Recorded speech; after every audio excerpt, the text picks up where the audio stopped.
দুনিয়াতে আপনি আর আমি একা এসেছি, আবার একাই চলে যেতে হবে। কেউ আপনার সাথে যাবে না। আপনার বন্ধু, আপনার ধন সম্পদ, আপনার পরিবার, আপনার পরিজন, আপনার স্ত্রী, আপনার সন্তান, কেউই সাথে যাবে না। একমাত্র আপনি একাই চলে যাবেন। আল্লাহর রাসূল সাল্লাল্লাহু আলাইহি ওয়াসাল্লাম বলেন, মানুষ যখন ইন্তেকাল করে, মানুষ যখন মারা যায়, তখন দুইটা জিনিস তার সঙ্গে সঙ্গে যেতে থাকে। দুইটা জিনিস তার সঙ্গে সঙ্গে যায়। একটা হলো পরিবার আর হলো সম্পদ।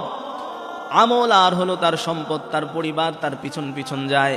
কিন্তু মানুষটা যখন কবরের মধ্যে শায়িত হয়ে যায়, মানুষটা যখন কবরের মধ্যে দাফন করা হয়, পরিবার ফিরে আসে, তার ধন সম্পদগুলো ফিরে আসে, কিন্তু রয়ে যায় শুধুমাত্র আমল, নেক আমল ছাড়া আর কিছুই থাকে না।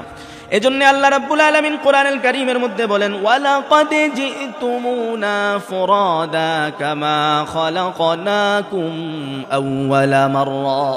আল্লাহ রাব্বুল আলামিন সুন্দর করে আল্লাহ তাআলা জানায় দেয়, রব্বুল আলামিন বলেন, এই পৃথিবীতে তোমাদেরকে আমি একা পাঠিয়েছি, একা একা তোমরা এই পৃথিবীতে এসেছো, আবার একা একাই আমার কাছে আসতে হবে, কেউ তোমাদের সাথে আসবে না। এজন্য আমার প্রিয় ভাই, কেউ আপনার সাথে যাবে না আপনার নেক আমল ছাড়া। দুনিয়ার মধ্যে নেক আমল যদি আপনি নিয়ে যেতে না পারেন, কবর আপনাকে ছাড়বে না, কবর আপনাকে ছাড়বে না। কবরে যদি আপনি আটকে যান, তাহলে প্রত্যেকটা পদে পদে আপনি আটকে যাবেন। আপনি কিয়ামতের ময়দানে আটকে যাবেন, ফুলসেরাতের দিনে আপনি আটকে যাবেন, আপনি জাহান্নামের সামনে গিয়ে আটকে যাবেন, জান্নাত আপনার জন্য হারাম হয়ে যাবে। সব জায়গাতে আপনি আটকে যাবেন, জান্নাতের ঘ্রাণও আপনি কখনো পাবেন না। এজন্যে দুনিয়াতে একা এসেছেন, একা যেতে হবে, এই কথাটা স্মরণ রাখা আপনার জন্য প্রয়োজন।